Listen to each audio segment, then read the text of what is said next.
Ela pede para agradecer, está lá atrás. Ela e o esposo foram contaminados, se recuperaram e os filhos não foram atingidos, né? Então a gente agradece a Deus pela vida da irmã. E outros que também estão passando por lutas, nós glorificamos a Deus porque muitos estão tendo vitórias e estamos orando a Deus para que o Senhor conforte aqueles que perderam um ente querido, né? Que o Senhor os abençoe. O texto que vai servir de base para a nossa meditação no livro de Atos, capítulo 9, mas antes de você abrir lá o texto, eu quero lembrar os conselhos que nós compartilhamos domingo passado, conselhos bíblicos para um ano abençoado. E eu intenciono fazer isto muitos domingos, muitas oportunidades, até que nós consigamos decorar esses conselhos bíblicos. Nós fizemos uma meditação no livro de Eclesiastes, capítulo 9, e de lá nós extraímos, na palavra de Salomão, alguns conselhos, que certamente nos garantem não só um ano abençoado, mas uma vida abençoada. E quando eu falo vida abençoada, eu não estou me referindo à vida financeiramente próspera. Não é? Porque até essa ideia de olhar a prosperidade material como necessariamente bênção de Deus, pode representar, na vida daquele que não tem a prosperidade material, a falta da bênção de Deus. Então a bênção de Deus pode sim nos alcançar com a prosperidade material, mas não é isso necessariamente que define bênção de Deus. Então eu quero ler esses princípios e eu os coloquei de forma pessoal, né? De modo que não fosse uma coisa para o outro, mas uma coisa pessoal. Se você quiser e puder, eu vou ler uma vez e quero desafiar você a repetir comigo, tá? Primeiro conselho: vou viver para agradar a Deus. Você pode dizer? Está meio apagado, né? Você pode falar mais forte? Qual é o primeiro conselho bíblico? Tome isso como um princípio para a sua vida, né? E você vai ver o resultado. Segundo conselho bíblico, eu leio, depois vocês repetirão em uníssono com muita firmeza. Não vou comprometer minha integridade. Você pode falar um pouquinho mais animado, irmão? Quem aqui já foi soldado, já serviu? Quando eu era militar, a gente tinha lá a Ordem Unida, e o comandante falava alguma coisa, a gente tinha que repetir. E se repetisse desse jeito, pode estar certo que a gente ia rolar no chão com roupa limpa, ia pagar lá uma punição, flexão de braço. Então, você pode repetir bem forte, senão a gente vai pagar aqui também. Vamos lá, qual é o segundo conselho? Ok, nós vamos fazer isso em muitos cultos até ficar gravado. Terceiro lugar, vou valorizar quem vale a pena ser valorizado. Diga.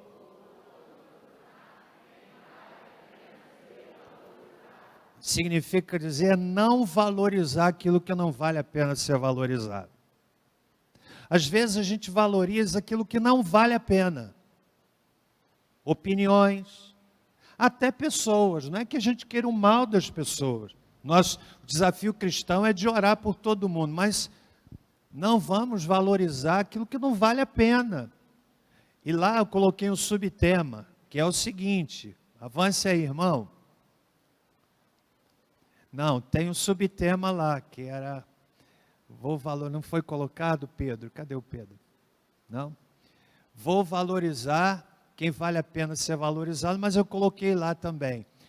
Vou me esforçar para não guardar mágoa de ninguém. É difícil isso, porque as pessoas decepcionam a gente, e nós decepcionamos as pessoas. Então, que não guardemos mágoa no coração, vamos nos esforçar para isso, ok? Terceiro, quarto lugar, vou aproveitar as oportunidades, pois elas não são eternas. Diga firme, vou aproveitar. E em último lugar, último conselho, vou me preparar para a eternidade, pois ela é certa. Diga firme.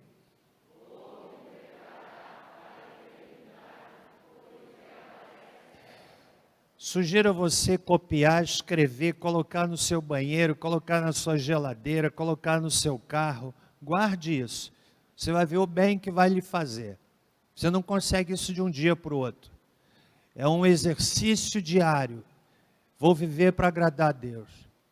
Não vou comprometer minha integridade. Vou valorizar quem vale a pena ser valorizado. Vou aproveitar as oportunidades. E vou me preparar para a eternidade, porque ela é certa. Quando você gravar isso, e se traduzir no seu estilo de vida, você vai ver que vai ser poupado de muita coisa. Muita coisa que tira o sono, que tira o apetite, que nos preocupa, que nos angustia, e que a gente não pode resolver. Então guarde esses conselhos. Amém? Posto isto, irmãos, nós vamos ler o texto de Atos capítulo 9. Eu quero nessa manhã, ou nessa noite, meditar um pouco sobre a conversão de Paulo.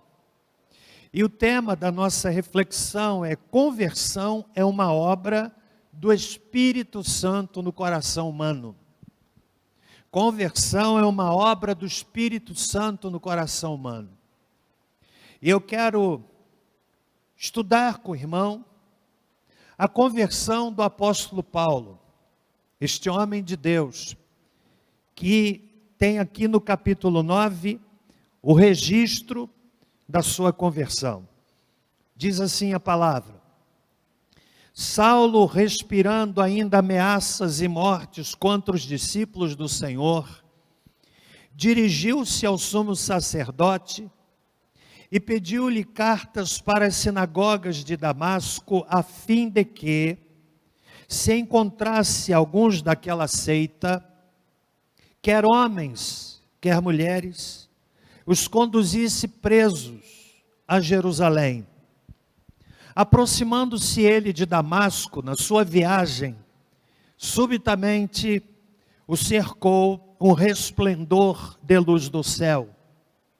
E caindo por terra, ouviu uma voz que lhe dizia: Saulo, Saulo, por que me persegues? E disse ele: Quem és, Senhor? Respondeu o Senhor: Eu sou Jesus, a quem tu persegues. Agora levanta-te e entra na cidade, e lá te será dito o que te convém fazer. Os homens que iam com ele pararam espantados, ouvindo a voz, mas não vendo ninguém. Saulo levantou-se da terra e, abrindo os olhos, não via coisa alguma. Guiando-o pela mão, conduziram-no para Damasco. Esteve 3 dias sem ver, e não comeu, nem bebeu. Havia em Damasco um discípulo chamado Ananias. Disse-lhe o Senhor em uma visão: Ananias. Ele respondeu: Eis-me aqui, Senhor. Disse-lhe o Senhor: Levanta-te e vai à rua chamada direita e pergunta em casa de Judas por um homem de Tarso chamado Saulo, pois ele está orando. Numa visão ele viu que entrava um homem chamado Ananias e que punha sobre ele a mão para que tornasse a ver. Respondeu Ananias: Senhor, há muitos ouvi acerca deste homem, quantos males tem feito aos teus santos em Jerusalém. E aqui tem poder dos principais sacerdotes para prender a todos os que invocam o teu nome. Disse-lhe, porém, o Senhor: vai, este é para mim um vaso escolhido, para levar o meu nome perante os gentios, os reis e os filhos de Israel. E eu lhe mostrarei o quanto deve padecer pelo meu nome. Então Ananias foi, entrou na casa, e impondo-lhe as mãos, disse: Irmão Saulo, o Senhor Jesus, que te apareceu no caminho por onde vinhas, me enviou para que tornes a ver e sejas cheio do Espírito Santo. Imediatamente lhe caíram dos olhos como que umas escamas, e recuperou a vista.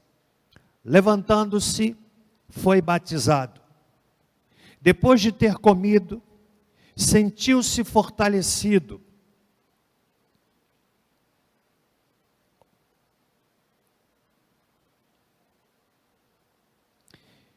Esteve Saulo alguns dias com os discípulos em Damasco, e logo nas sinagogas pregava que Jesus era o Filho de Deus. E todos os que o ouviam estavam espantados e diziam: não é este o que em Jerusalém perseguia os que invocavam este nome? E para isso veio aqui com o fim de os levar presos aos principais sacerdotes? Saulo, porém, se esforçava muito mais e confundia os judeus que habitavam em Damasco, provando que Jesus era o Cristo. Senhor nosso Deus, eu quero pedir ao Senhor que me dê graça na proclamação da Tua palavra nessa noite, em nome de Jesus, amém. Aumenta um pouquinho só aqui, irmão querido. Conversão não é obra da inteligência humana, não é fruto da retórica humana, não é fruto da inteligência humana, não é fruto de mecanismos humanos. A conversão legítima é fruto de uma ação sobrenatural, inexplicável, do Espírito Santo. E a experiência de conversão do apóstolo Paulo ilustra com absoluta clareza esta verdade. Eu quero lhe dizer que conversão será sempre o maior milagre ocorrido na vida de uma pessoa. Porque, na verdade, a conversão é mudança de interior. É ter o seu interior mudado. É ter a sua percepção de Deus mudada. Isto não vem da cátedra. Isto não vem da retórica, como lhes disse, mas é obra do Espírito Santo de Deus. Conversão não é lavagem cerebral. Há muitos que pensam equivocadamente que na igreja o indivíduo sofre uma lavagem na sua mente, porque não compreende o milagre e o mistério da conversão. E a conversão de Paulo, portanto, é uma conversão que ilustra de forma clara este maravilhoso milagre. A conversão de Paulo foi extraordinária, como extraordinária é a conversão de qualquer pessoa. Eu me converti aos 17 anos, lá no Rio de Janeiro, oriundo de uma família avessa ao Evangelho, como eu mesmo o era. Mas um dia, ouvindo a palavra de Deus, o mistério da pregação, aquela palavra pregada numa noite de sábado, no mês de novembro, numa reunião de jovens, num sábado à noite, aquela palavra pregada, aquela mensagem pregada, penetrou no meu coração de uma forma inexplicável. E como resultado daquilo, hoje, eu estou aqui pregando para você. Certamente que a conversão de Paulo, ao meu ver, é a conversão mais importante do Novo Testamento. Não no sentido de ser uma conversão melhor do que a de qualquer outra pessoa. Mas eu digo que a conversão de Paulo é a conversão mais importante do Novo Testamento, porque na instrumentalidade deste homem, o Evangelho tem alcançado milhares, quiçá milhões de pessoas ao redor do planeta, ao longo de 2000 anos de história do cristianismo, através das cartas que Paulo escreveu, que nos servem de base doutrinária, que nos servem de fundamentação da nossa fé. Paulo foi aquele homem que Deus levantou, que Deus encontrou, que o Espírito Santo impactou e que o Senhor mudou para que através dele muitas pessoas pudessem ser alcançadas ao redor do mundo. A conversão de Paulo é tão importante que ele faz referência a ela 3 vezes aqui no livro de Atos. Atos capítulo 9 é a história originária da conversão. Atos capítulo 22 e depois no livro de Atos capítulo 26.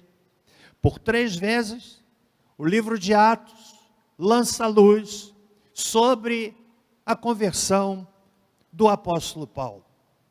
Mais adiante, ele mesmo dá o depoimento de quem ele era, um homem avesso ao Evangelho.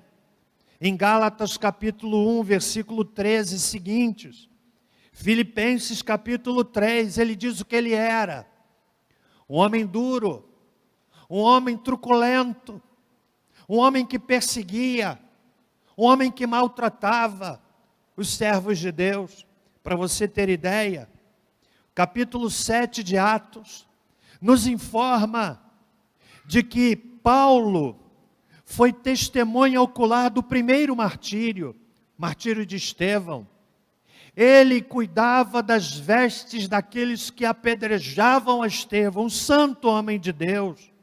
Mais adiante, no capítulo 8 de Atos, no versículo de número 3, nós somos informados de que Saulo assolava a igreja, entrando pelas casas, arrastando homens e mulheres e os entregava à prisão.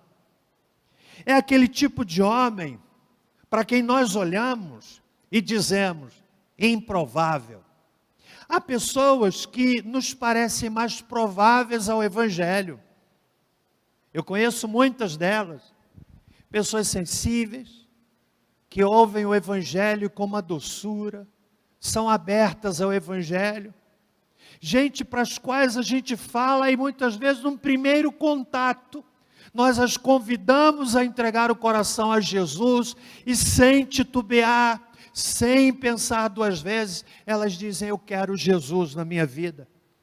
São aquelas pessoas para as quais nós olhamos e dizemos assim: só falta ser crente, só falta se converter.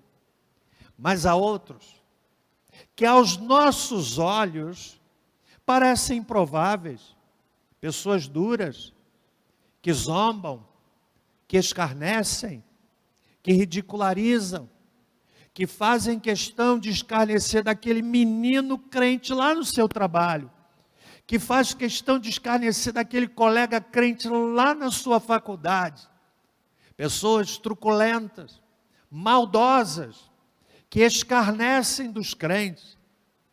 Eu estava conversando com a minha esposa esses dias, ela deve estar me ouvindo, e ela me contava que quando ela estudava num colégio aqui em Barra do Piraí, era crente na sala. E um dia as colegas, na aula de ginástica, esconderam a saia dela, só para que ela fosse ridicularizada, porque era crente, que era serva de Deus. Nós olhamos para essas pessoas e dizemos assim, esse é improvável. Mas eu quero dizer para você, que o Evangelho é poder de Deus que alcança o improvável. E Paulo é um exemplo típico disto. Foi um feroz perseguidor da igreja de Cristo, como um touro bravo, que perseguia, que maltratava, como diz o texto em Atos 8:3, arrastava, entrando pelas casas. Imaginem, aquelas comunidades cristãs que funcionavam nas reuniões domésticas. Paulo, de forma truculenta, invadia as casas, os pegava e os arrastava, como quem arrasta um animal, ainda que não se deva fazer isto nem com o animal, mas era assim que ele fazia. Mas Deus tinha planos na vida de Saulo, como tem planos na sua vida. Você que entrou aqui, você que me ouve agora pela internet, eu quero que você entenda que conversão é algo sobrenatural. Como disse, comigo aconteceu aos 17 anos, mas eu tenho visto, ao longo desses mais de 40 anos de ministério nessa cidade, as conversões mais inusitadas, porque, na verdade, a conversão acontece de maneira variada, em circunstâncias variadas. Eu não vou me esquecer de um homem que, uma ocasião, lá no nosso pequeno templo antigo, eu tinha um gabinete pequeno, e o homem estava vivendo um problema pessoal. Ele entrou furioso no gabinete. Eu nem sei como é que ele foi parar lá. Entrou furioso, transpirando ódio. E entrou dizendo, eu vou matar, porque eu vou fazer, e eu vou acontecer. E eu ouvi aquele homem entrar com aquele semblante pesado, eu inexperiente, novo no ministério. Mas eu preguei o Evangelho para ele, falei de Jesus. Aquele homem que entrou respirando e transpirando ódio, foi se aquietando, foi se quebrantando. Convidei a entregar sua vida a Jesus, e ele decidiu fazê-lo ali. O homem que entrou era um, o homem que saiu era outro. Misterioso, tem explicação. É obra de Deus. É o Espírito Santo que faz. Eu estou absolutamente convencido de que nesta noite, enquanto lhes prego a palavra de Deus, para um auditório que não está repleto, mas eu acredito firmemente que há alguém, uma, duas ou mais pessoas, ouvindo esta palavra, que precisam compreender que conversão é obra sobrenatural do Espírito Santo de Deus. E foi assim com Paulo. Quais são os elementos da conversão de Paulo que nos servem de inspiração? Que nos servem de inspiração. Alguns de vocês, amados que estão aqui, certamente olhando para a sua própria história, vão dizer assim, é verdade, eu sou um milagre de Deus, eu era um improvável. Eu era um improvável. Talvez alguns de vocês que estão aqui há 5, 10 anos atrás, jamais se imaginariam, aqui numa igreja de crente, cantando os hinos dos crentes. Talvez alguns de vocês, olhando para trás, eram como eu era, zombador e escarnecedor. Mas estão aqui hoje. Não tem explicação. Não tem explicação. É a ação poderosa do Espírito Santo de Deus. Que aprendemos da conversão de Paulo? Em primeiro lugar, a conversão é uma experiência sobrenatural. não é natural. Não é natural. É sobrenatural. Foi assim com Paulo. A conversão dele foi ímpar, como ímpar é a conversão de qualquer pessoa. Mas ele teve uma experiência sobrenatural. Diz o versículo 3, Paulo, ou Saulo, respirando ameaça contra os cristãos, aproximando-se de Damasco, na sua viagem, subitamente o cercou um resplendor do céu. Um resplendor do céu cercou a Saulo. Ele ouviu uma voz, o chamando pelo nome: Saulo, Saulo, por que me persegues? A conversão, amigo, é algo sobrenatural. É sobrenatural. Eu creio firmemente que quando a mensagem é pregada, o Espírito Santo vai alcançando cada coração, do homem, da mulher, da pessoa culta, da pessoa que não tem muita cultura. Essa mensagem preciosa, poderosa, ela vai penetrando, vai confrontando, porque é sobrenatural. Foi assim com Paulo, e tem sido assim com todos aqueles que legitimamente se convertem. Então, conversão é uma experiência sobrenatural. Estão comigo até aqui? Segundo lugar, conversão, quero dizer, não é mudança de religião, é mudança de coração. Não é mudança de religião, é mudança de coração. Segundo lugar, a conversão é uma experiência pessoal. É uma experiência pessoal. O texto nos diz que Saulo é chamado pelo nome. Ele disse: quem és, Senhor? Respondeu o Senhor: eu sou Jesus a quem tu persegues. Conversão é uma experiência pessoal. Ninguém pode se converter pelo outro. O pai não pode se converter pelo filho. O filho não pode se converter pelo pai, a esposa pelo marido e vice-versa. É uma experiência pessoal. É um encontro pessoal com Jesus. É quando a palavra de Deus que nós ouvimos com os nossos ouvidos penetra o nosso coração, o Espírito Santo nos confronta e naquele momento então nós nos curvamos diante da mensagem e o Evangelho entra e começa a obra extraordinária, ímpar, de mudança do coração de dentro para fora. Não tem explicação. Não tem explicação. Então a conversão é uma experiência sobrenatural, é uma experiência pessoal, mas em terceiro lugar, a conversão é uma experiência transformadora. O Evangelho não vem para melhorar a pessoa. Não, senhores. As ciências humanas, elas estão aí na tentativa de melhorarem o ser humano. Há inclusive agora, em algumas universidades, tanto no Brasil como nos Estados Unidos, cursos intitulados Curso para Ser Feliz, Aprender a Ser Feliz. As ciências humanas estão aí nas suas tentativas de trazerem melhora para o relacionamento humano. O Evangelho não vem para melhorar o homem. O Evangelho vem para transformar o ser humano.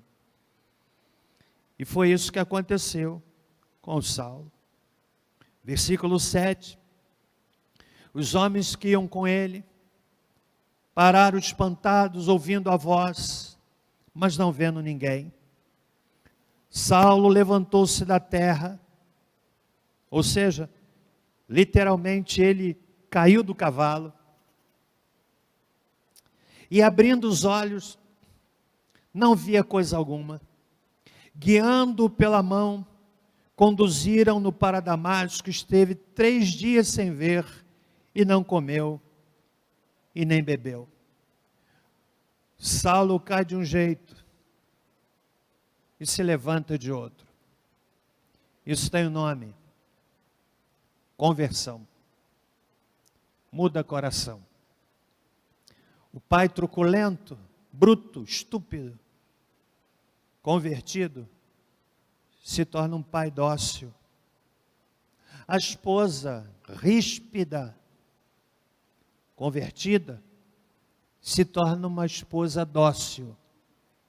O filho rebelde, respondão, mau, convertido, se torna um filho amoroso. O Evangelho restaura relacionamentos. O casal com seu casamento em processo de apodrecimento e decomposição. Quando o Evangelho entra, o coração do esposo se converte à esposa, o coração da esposa se converte ao esposo. Porque o Evangelho transforma. E conversão é transformação. Estão entendendo, irmãos? Quarto e penúltimo lugar, que eu aprendo com a conversão de Saulo.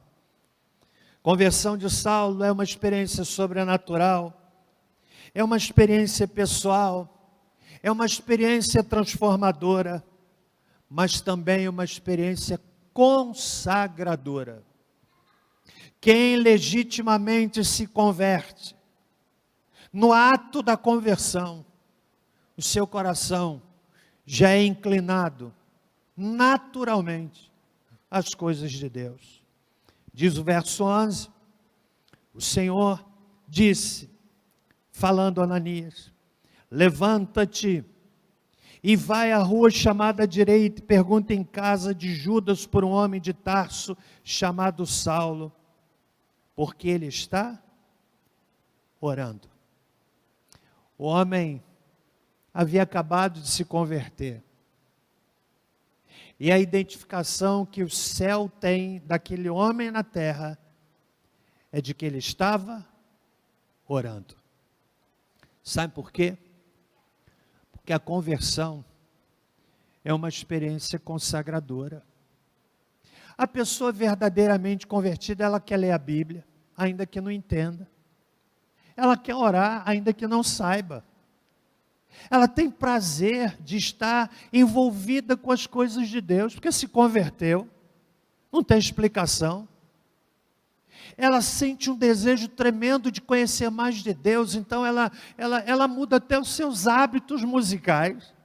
Ela quer ouvir louvores, e não são poucas as vezes em que, ouvindo aqueles louvores, ela está chorando, está em prantos, está orando a Deus.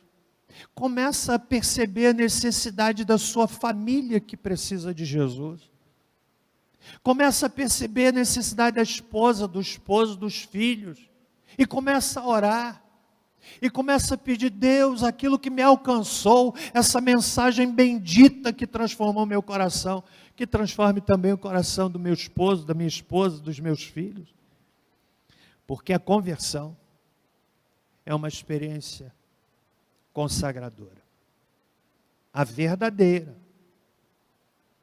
a legítima, porque aquela que é falsa, aquela que não é legítima, é a realidade apenas de alguém que se converteu a um grupo, que adere a um grupo, que está enquanto de alguma forma aquele grupo lhe traz algum benefício.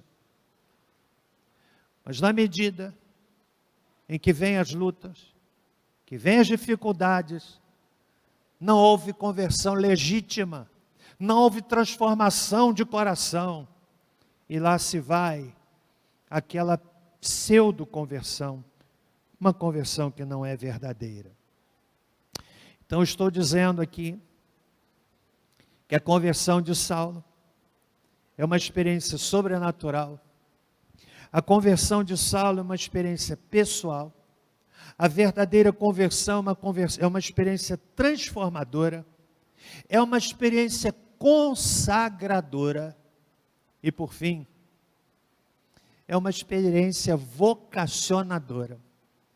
Vocaciona para alguma coisa na obra de Deus, para alguma coisa no reino de Deus.